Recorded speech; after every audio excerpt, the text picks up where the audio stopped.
سیدنا امیر المؤمنین عمر بن عبدالعزیز رحمۃ اللہ علیہ بڑی عظیم شخصیت گزری ہیں،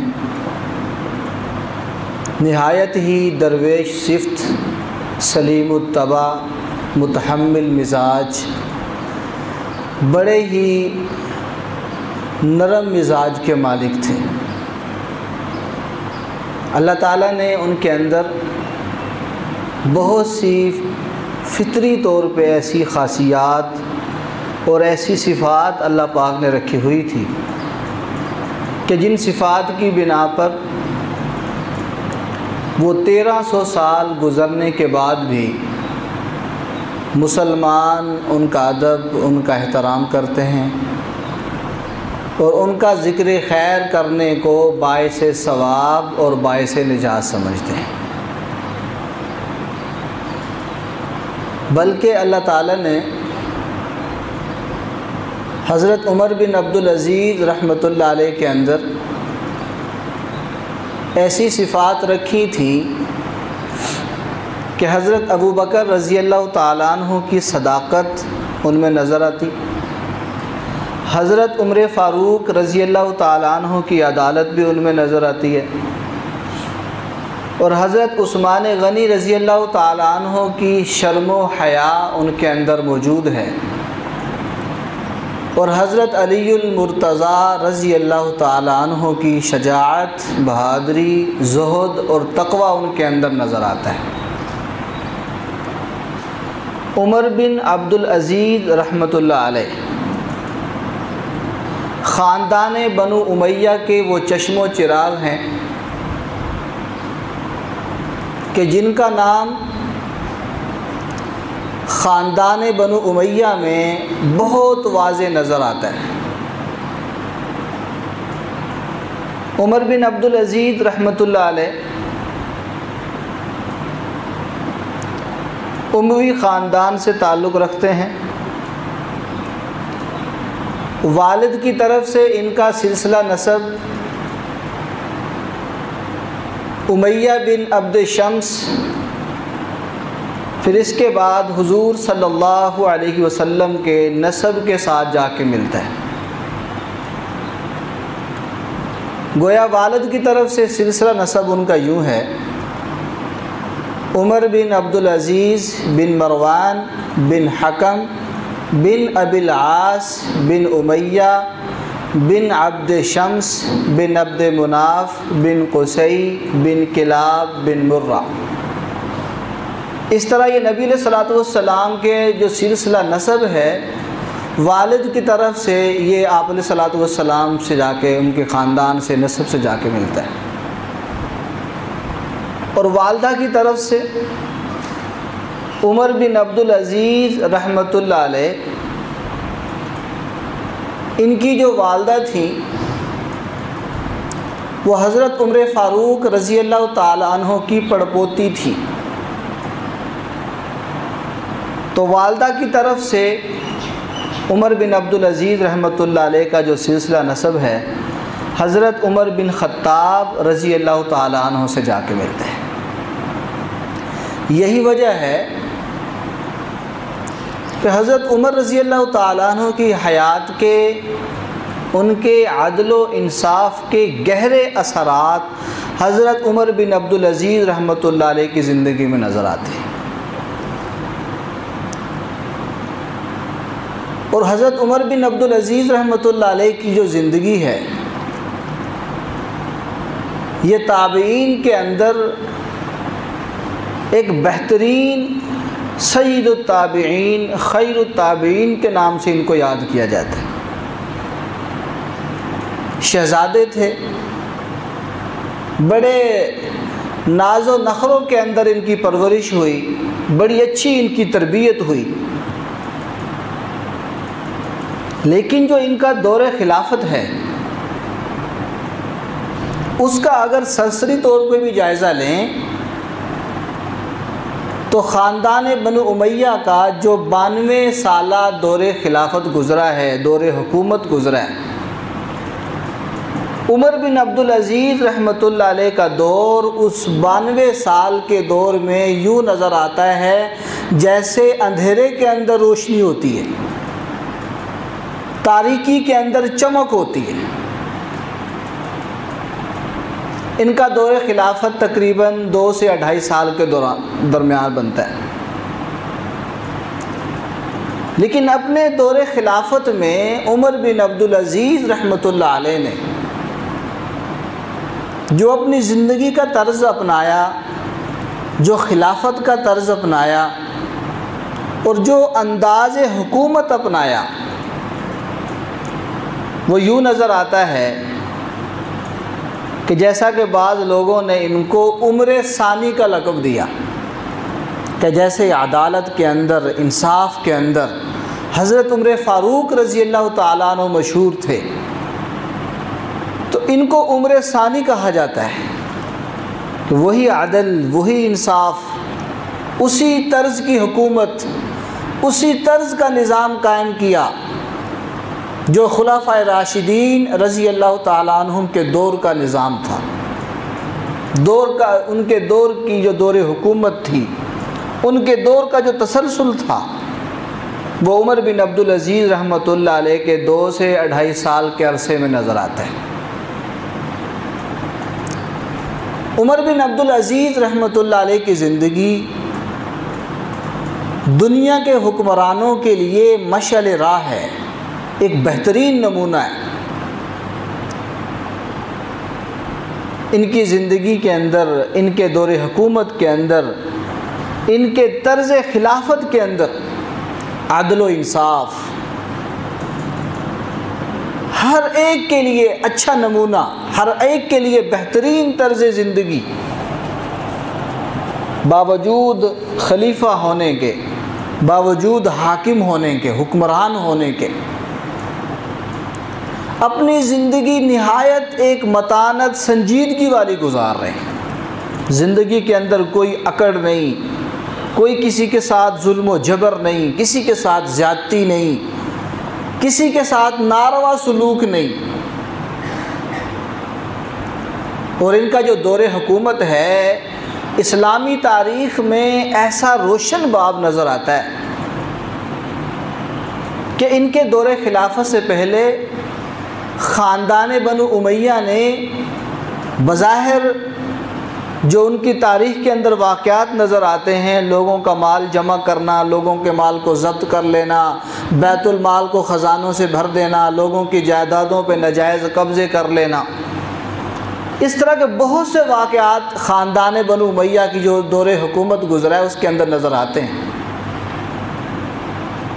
لیکن جس دن عمر بن عبدالعزیز رحمۃ اللہ علیہ کو اللہ پاک نے یہ عہدہ دیا، ان کو حکومت اللہ پاک نے عطا فرمائی، خلافت عطا فرمائی، تو انہوں نے سب سے پہلا کام یہ کیا کہ جن کی جائیدادوں پہ، جن کے اموال پہ ناجائز قبضے ہوئے تھے، عمر بن عبدالعزیز رحمۃ اللہ علیہ نے پہلے دن ہی ان کی جائیدادیں، ان کے اموال ان کو واپس کی، پہلے دن سے،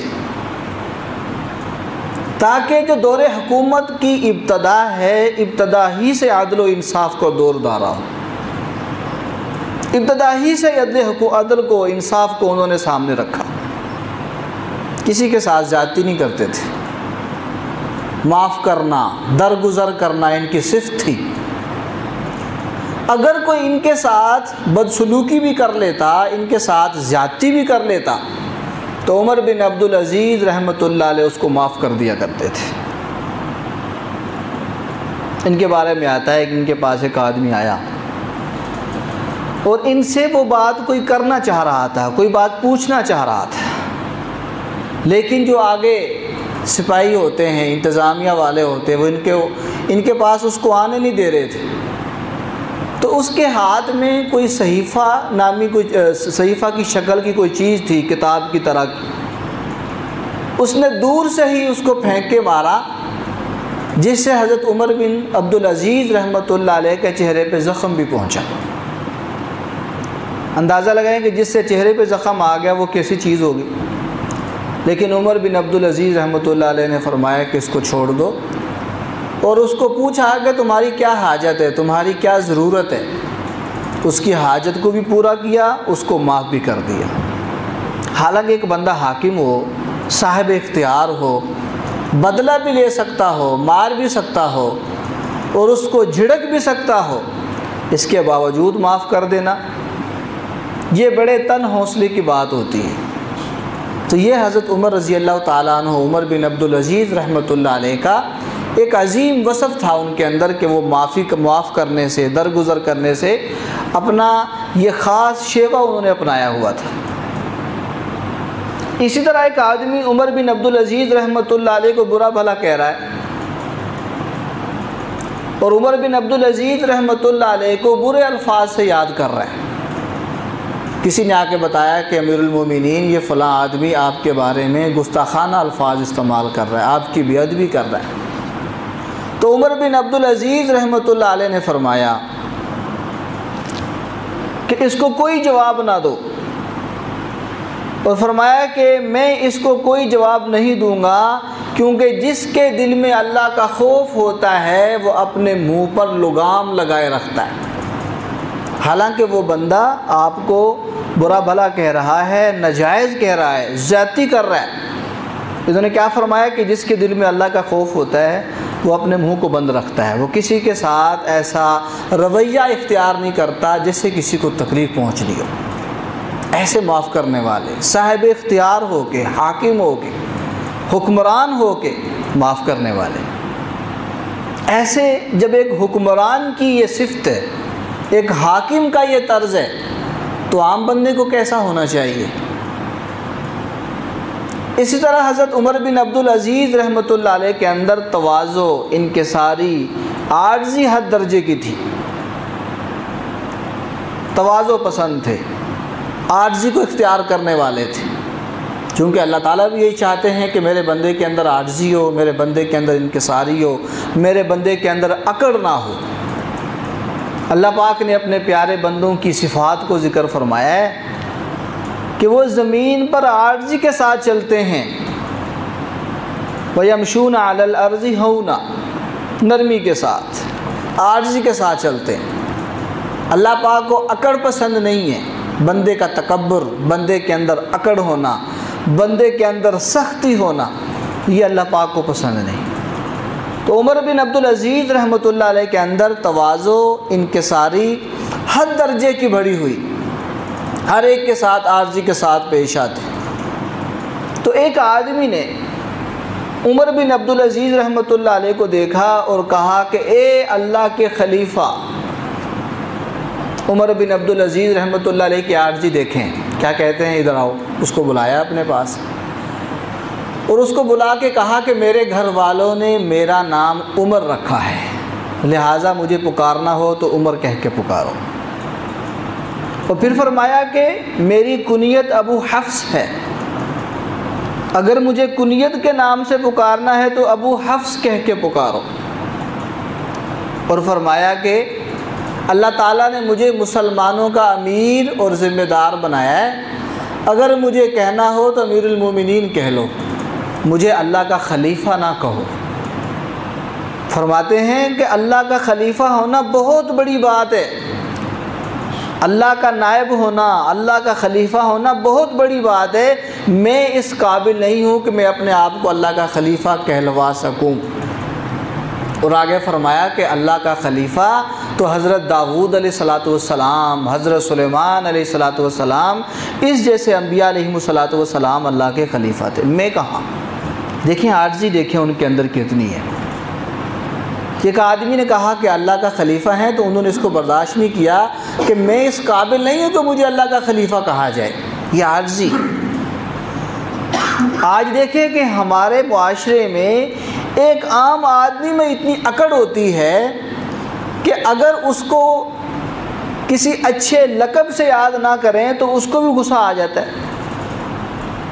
ہمارے دنیا کے اندر کسی کو چودھری صاحب نہ کہیں، یا کسی کے ساتھ سے آپ چودھری کا لفظ ہٹا دیں، دیکھو اس کو کتنا غصہ آتا ہے۔ جی مجھے اس نے چودھری صاحب کہہ کے نہیں بلایا، مجھے اس نے حاجی صاحب کہہ کے نہیں بلایا۔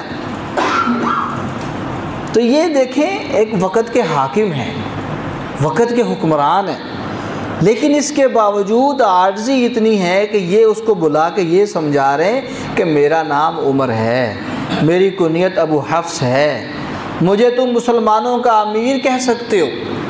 کہا کہ مجھے خلیفہ نہ کہو، میں اس قابل نہیں ہوں۔ تو اس طرح کی عاجزی، تواضع ان کے اندر موجود ہے۔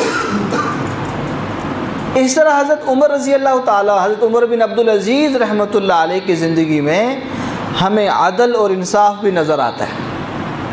عدل انصاف ایسا کہ ان کے 2.5 سالہ دور خلافت میں کہتے ہیں کہ پورے 3 بر اعظموں پہ ان کی حکومت تھی، پورے 3 بر اعظموں میں کوئی فقیر نہیں ملتا تھا کہ جس کو بندہ کوئی خیرات دے دے، کوئی صدقہ دے دے۔ یہ عدل کی بات ہوتی ہے کہ ہر حق والے کو اس کا حق ملے۔ ایک جگہ سے مال غنیمت آیا تو انہوں نے اپنے قاصد کو کہا کہ اس مال غنیمت کو افریقہ کے اندر جاؤ اور وہاں تقسیم کر کے آؤ غریب غرباء میں۔ وہ جو قاصد تھا وہ کہتا ہے کہ میں وہاں سے چلا اور افریقہ تک آیا، مجھے راستے میں ایک بندہ بھی ضرورت مند نہیں ملا، فقیر نہیں ملا کہ جس کو میں وہ مال غنیمت میں سے، وہ صدقات خیرات میں سے کو دے دوں۔ ایسا عدل تھا، ایسا انصاف تھا کہ کوئی کسی پہ ظلم نہیں کر رہا، کوئی کسی کے ساتھ زیادتی نہیں کر رہا، ہر حق والے کو اس کا حق مل رہا ہے، بیت المال سے سب کی ضروریات کو پورا کیا جا رہا ہے۔ یہ عدل کی بات ہوتی ہے۔ جب عدل نہ ہو، جب انصاف نہ ہو کہ جس کا زور چلے وہی سارا مال جمع کر لے، غریب تک، مستحق تک مال نہ پہنچے، تب پھر وہاں مانگنے والوں کی کثرت ہوتی ہے، وہاں غریبوں کی کثرت ہوتی ہے۔ تو آپ علیہ الصلوۃ والسلام نے فرمایا تھا نا کہ ایک وقت آئے گا کہ لوگ زکوٰۃ دینے کے لیے، مال کو خرچ کرنے کے لیے لوگوں کو ڈھونڈیں گے، کوئی مستحق نظر نہیں آئے گا۔ وہ آپ علیہ الصلوۃ والسلام کی وہ پیشن گوئی عمر بن عبدالعزیز رحمۃ اللہ علیہ کے دور میں پوری ہوتی نظر آئی کہ مانگنے والوں کو تلاش کرتے تھے، کوئی مانگنے والا ہی نہیں ملتا۔ یہ عدل کی بات ہے، انصاف کی بات ہے۔ اسی طرح کا ایک اور واقعہ ان کی حکومت کا ملتا ہے کہ سمرقند کے علاقے میں کچھ عیسائی تھے، ذمی لوگ تھے۔ وہاں کے جو گورنر تھے انہوں نے اس علاقے میں جہاں عیسائیوں کا اپنا گروہ تھا، عیسائی لوگ وہاں آباد تھے، ان کو بتائے بغیر ان کے اوپر حملہ کر دیا، ان کو دعوت نہیں دی، ان کو پیغام نہیں پہنچایا، اسلام کی بات کو سامنے نہیں رکھا، تو بغیر بتائے ان کے اوپر حملہ کر لیا اور ان کی زمین کو فتح کر کے ان لوگوں کو ماتحت بنا لیا، غلام بنا لیا۔ اب دیکھیں عیسائی کس ذہن کے مالک ہیں، وہ کہتے ہیں کہ نہیں ہمارے ساتھ زیادتی ہوئی ہے۔ تو انہوں نے خط لکھا عمر بن عبدالعزیز رحمۃ اللہ علیہ کو، اور خط لکھ کے انہوں نے کہا کہ امیر المومنین، مسلمانوں کے امیر، آپ کا جو گورنر ہے اس نے ہمارے ساتھ زیادتی کی ہے، اس نے ہم پر حملہ کرنے سے پہلے ہمیں دعوت نہیں دی، ہمیں پیغام نہیں بھیجا۔ یہ ایک اسلام کا ایک طریقہ ہے، جب کسی کو کسی کے ساتھ جنگ کرنی ہو، کسی علاقے میں جہاد کا حکم نافذ کرنا ہو، تو پہلے ان کو دعوت دی جاتی ہے اسلام کی۔ اگر وہ اسلام قبول کر لیں تو سو بسم اللہ، اگر وہ اسلام قبول نہ کریں تو پھر دوسرا ان کو حکم دیا جاتا ہے کہ تم اسلامی حکومت کو تسلیم کرتے ہوئے اسلام کے ماتحت رہ کر زندگی گزارو۔ جیسے ہمارے پاکستان میں عیسائی ہیں، ہندو ہیں، سکھ ہیں، یہ پاکستان کے قانون کے مطابق زندگی گزار رہے ہیں، ان کا اپنا کوئی وہ نہیں ہے، اس کو ہم کہتے ہیں ذمی۔ اور تیسرا، اگر وہ اس بات کو بھی قبول نہ کریں پھر تیسرا حکم آتا ہے کہ پھر جہاد کے لیے تیار ہو جاؤ، لڑنے کے لیے تیار ہو جاؤ، جنگ کریں گے تمہارے ساتھ۔ لیکن اس گورنر نے ایسا نہیں کیا تھا۔ جب عمر بن عبدالعزیز رحمۃ اللہ علیہ کو پتہ چلا، انہوں نے دوبارہ اس خط کے پیچھے جواب لکھ کے بھیجا کہ جاؤ وہاں ایک قاضی طے کرو اور اس قاضی کو کہو کہ مسلمانوں کے امیر کی بھی بات سنے، ان عیسائیوں کی بھی بات سنے، جہاں بھی اس کو انصاف نظر آئے اس کے مطابق فیصلہ کرے۔ جب اس قاضی نے دونوں فریق کی بات کو سنا تو عیسائی اپنی بات کے اندر سچے تھے۔ عمر بن عبدالعزیز رحمۃ اللہ علیہ نے حکم نافذ کیا کہ مسلمانوں کو کہو کہ وہ خطہ خالی کر دیں، واپس وہیں آ جائیں جہاں سے انہوں نے لڑائی کو شروع کیا تھا۔ دیکھیں انصاف، مسلمان تو مسلمان، غیر مسلموں کے ساتھ بھی انصاف کا رویہ ہے۔ ایسا طرز زندگی، ایسا طرز حکومت، ایسی ان کی زندگی تھی کہ ہر اعتبار سے پرامن زندگی، پرامن نظام، عدل و انصاف والا نظام انہوں نے قائم کیا ہوا تھا۔ اس کے باوجود دیکھیں وقت کے حاکم ہیں، 3 بر اعظموں پہ حکومت ہے۔ پاکستان تو چھوٹا سا ملک ہے، 3 بر اعظموں پہ حکومت۔ سادگی کتنی ہے، صرف ایک کرتا ہے، ایک کرتا، جب اس کو ضرورت پڑتی ہے دھو لیتے ہیں، دھو کے اس کو دوبارہ پہن لیتے ہیں۔ ایک دن جمعہ پڑھنے میں تاخیر ہو گئی، جمعے کے لیے آنے میں تاخیر ہو گئی۔ کسی نے پوچھا کہ حضرت آج تاخیر سے تشریف لائے؟ تو فرمایا کہ میں نے اپنی قمیض کو دھویا تھا، اس کے خشک ہونے کا انتظار کر رہا تھا۔ ایک ہی کرتا ہے، اسی کو پہن لیتے ہیں، دھو لیتے ہیں، پہن لیتے ہیں۔ 3 بر اعظموں کے حاکم ہیں، اتنی سادہ زندگی ایک کرتے پہ گزارا کر رہے ہیں، جبکہ ان کی جو بچپن کی زندگی ہے، ابتدائی جو زندگی ہے وہ شہزادوں کی زندگی تھی، لیکن جیسے ہی ذمہ داری پڑی ہر چیز کو چھوڑ دیا۔ جو ان کی اہلیہ تھیں، حضرت فاطمہ رحمۃ اللہ علیہا شہزادی تھیں، عبد الملک بن مروان کی بیٹی شہزادی جن کے ساتھ ان کا نکاح ہوا۔ اب شہزادی کا آپ اندازہ لگائیں کتنا زیور ہوگا، کتنا ان کے ساتھ معاملہ ہوگا، کتنا ان کے پاس مال ہوگا۔ نے بیوی سے کہا کہ جو زیور ہے نا، عمر بن عبدالعزیز اور یہ زیور ایک گھر میں نہیں رہ سکتے۔ نے بیوی سے کہا کہ یہ سارا زیور تم بیت المال میں جمع کروا دو، پہلے میں بیت المال کو خرچ کروں گا، اگر ضرورت پڑی تمہارا یہ زیور بھی خرچ کر دیا جائے گا۔ بیوی تیار ہو گئی۔ دیکھیں کیسے سادگی کے ساتھ زندگی گزار رہے ہیں۔ ایک دفعہ بیمار ہو گئے تو عباس بن عبد الملک یہ ان کی تیمارداری کے لیے آئے اور آ کر دیکھا کہ عمر بن عبدالعزیز رحمۃ اللہ علیہ کی جو قمیص ہے اس سے بو آ رہی ہے، پسینے وغیرہ کی جو بدبو آ رہی تھی۔ تو انہوں نے اپنی بہن کو کہا کہ امیر المومنین کی قمیص کو تبدیل کر دیں، بدبو آ رہی ہے۔ انہوں نے تبدیل نہیں کی۔ وہ دوسرے تیسرے دن دوبارہ حال پوچھنے کے لیے آئے، وہی قمیص ویسے ہی بو آ رہی ہے۔ تو انہوں نے کہا کہ اس کو آپ نے تبدیل کیوں نہیں کیا؟ تو بیوی نے جواب دیا کہ بھائی ایک ہی قمیص ہے، اگر اس قمیص کو اتاروں تو وہ برہنہ نہ ہو جاتے، بیمار ہے، کوئی حال پوچھنے آ رہا ہے، کوئی تیمارداری کرنے آ رہا ہے، اس لیے اور قمیص نہیں ہے کہ وہ ان کو پہن کے اس کو میں دھو دوں۔ یہ حالات تھے۔ 3 بر اعظموں کے حاکم ہیں، حکمرانی کرنے والے، ایک قمیص پہ گزارا کر رہے ہیں۔ اندازہ لگائیں کتنی سادگی ہے۔ آج ہمارے پاس روزانہ تبدیل کرنے کے لیے الگ سوٹ ہوتا ہے، ایک مہینہ 30 دن 30 سوٹ ہمارے ہوتے ہیں۔ عام سی زندگی، ایک وقت کے خلیفہ کی، وقت کے حاکم کی سادہ زندگی دیکھیں۔ اس کے ساتھ ساتھ سنت کا کتنا اہتمام ہے۔ حضرت انس رضی اللہ تعالیٰ عنہ فرماتے ہیں، انہوں نے حضرت عمر بن عبدالعزیز رحمۃ اللہ علیہ کے پیچھے نماز پڑھی، نماز پڑھ کے فرمانے لگے کہ میں نے نبی علیہ الصلوۃ والسلام کی نماز کے ساتھ سب سے زیادہ جو مشابہ نماز ہے میں نے اس امام کی دیکھی ہے۔ وقت کے حاکم ہیں، 3 بر اعظموں پہ حکومت کرنے والے ہیں، نماز کیسی پڑھ رہے ہیں؟ جیسے حضور صلی اللہ علیہ وسلم نے نماز پڑھی ہے۔ اتباع سنت کوٹ کوٹ کے بھرا ہوا ہے۔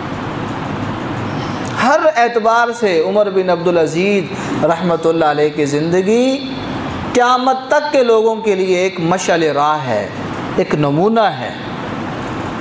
کہ ان کی زندگی کے اندر صحابہ رضی اللہ تعالیٰ عنہم کی طرز زندگی، طرز حکومت نظر آتی ہے۔ ایسی پیاری زندگی گزار کے گئے عمر بن عبدالعزیز رحمۃ اللہ علیہ۔ لیکن دیکھیں 1300 سال گزرنے کے بعد چند دن پہلے شام کے شہر ادلب میں عمر بن عبدالعزیز رحمۃ اللہ علیہ اور ان کی بیوی حضرت فاطمہ رحمۃ اللہ علیہ اور ان کے خادم تھے ابو زکریہ منصور رحمۃ اللہ علیہ، ان کے جو مزار تھا ان کی قبروں کو وہاں کے درندہ صفت لوگوں نے اکھاڑا، ان کی قبور کو اکھاڑ کے ان کے جو جسد خاکی تھے ان کے ساتھ توہین امیز رویہ اپنایا، ان کو آگ لگائی گئی۔ ایسے لوگوں کو تو انسان کہنا بھی انسانیت کو شرم آتی ہے کہ ایسی ہستی کہ جن کی پوری زندگی نبی علیہ الصلوۃ والسلام کی اتباع میں گزری ہے، جن کا دور خلافت خلفائے راشدین کے دور کے ساتھ ملتا ہے، مماثلت رکھتا ہے، جن کی زندگی نبی علیہ الصلوۃ والسلام کی اتباع میں گزری ہے، لیکن صحابہ سے بغض رکھنے والے، صحابہ سے دشمنی رکھنے والے، اللہ والوں سے دشمنی اور بغض رکھنے والے آج بھی جب بھی ان کو موقع ملتا ہے وہ ان کے ساتھ اپنے بغض کا، اپنی دشمنی کا اظہار کرتے ہیں۔ شام کے شہر میں یہ واقعہ پیش آیا ہے جس سے پوری امت مسلمہ کو بہت زیادہ صدمہ پہنچا ہے، بہت زیادہ امت مسلمہ پریشان ہے۔ یہ کیا ہو گیا ہے؟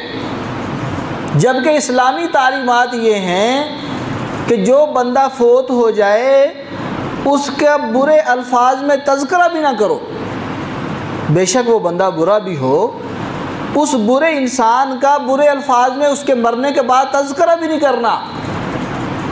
آپ نے فرمایا کہ کوئی بندہ کسی قبر کے اوپر بھی نہ بیٹھے، کوئی بندہ کسی قبر کے ساتھ ٹیک بھی نہ لگائے، اور کسی کا قدم قبر کے اوپر نہ پڑے۔ اسلامی تعلیمات ہے، ایک عام قبر کے اوپر نہ کوئی بیٹھ سکتا ہے، نہ ٹیک لگا سکتا ہے، نہ قبروں پہ قدم رکھ سکتا ہے۔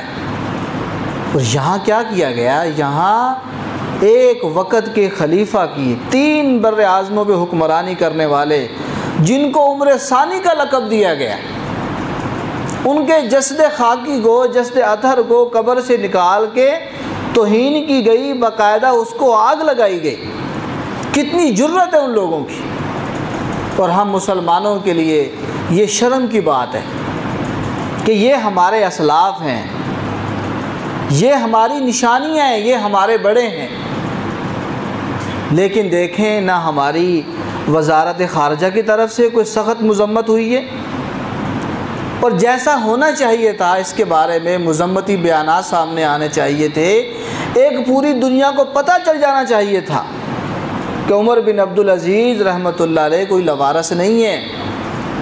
اور آپ کو پتہ ہے انہوں نے یہ کام کیوں کیا، کیا وجہ اس کی؟ یہ جو اہل تشیع ہیں ان کا صحابہ رضی اللہ تعالی عنہم سے ایک خاص قسم کا بغض ہے، خاص طور پہ حضرت عمر فاروق رضی اللہ تعالی عنہ سے، حضرت صدیق اکبر رضی اللہ تعالی عنہ سے، حضرت امی عائشہ صدیقہ رضی اللہ تعالی عنہ سے ان کا بغض ہے۔ اور عمر بن عبدالعزیز رحمۃ اللہ علیہ یہ عمر فاروق رضی اللہ تعالی عنہ کی پڑپوتی کے بیٹے ہیں۔ وہ واقعہ آپ نے سنا ہوا ہے نا کہ عمر رضی اللہ تعالیٰ عنہ گشت کر رہے تھے تو ایک ماں نے اپنی بیٹی کو کہا کہ بیٹی پانی کے دودھ کے اندر پانی ڈال دو، تو بیٹی نے کہا کہ امیر المومنین نے منع فرمایا ہے۔ تو ماں نے کہا کہ امیر المومنین کون سے دیکھ رہے ہیں؟ تو بیٹی نے کہا کہ امیر المومنین تو نہیں دیکھ رہے، امیر المومنین کا رب تو دیکھ رہا ہے۔ عمر رضی اللہ تعالیٰ عنہ سن رہے تھے کہ اتنی قابل اور اتنی ایماندار بیٹی، نکاح کا پیغام بھیجا اور اپنے بیٹے حضرت عاصم رضی اللہ تعالیٰ عنہ کے ساتھ اس لڑکی کا نکاح کروایا، اور عاصم رضی اللہ تعالیٰ عنہ کی پوتی ہیں جن سے حضرت عمر بن عبدالعزیز رحمۃ اللہ علیہ پیدا ہوئے۔ یہ ایک نسبت ہے ان کی عمر رضی اللہ تعالیٰ عنہ سے۔ ان صحابہ کے ساتھ نسبت کی وجہ سے یہ لوگ بغض صحابہ کے ساتھ دشمنی کا اس طرح مختلف انداز سے اظہار کرتے ہیں، اور جیسے بھی ان کا بس چلے وہ اس کو موقع کو ہاتھ سے ضائع نہیں ہونے دیتے۔ اس لیے ہم مسلمانوں کو چاہیے کہ ایسے موقع پہ مذمتی الفاظ کہیں کہ جو ہوا بہت برا ہوا، اور امت مسلمہ کو جمع ہو کے اجتماعی طور پہ حکومتی سطح پہ جس کا جہاں تک بس چلے اس کی مذمت کرنی چاہیے، تاکہ ان کو پتہ چلے کہ مسلمان لاوارث نہیں ہیں، مسلمانوں کے اکابر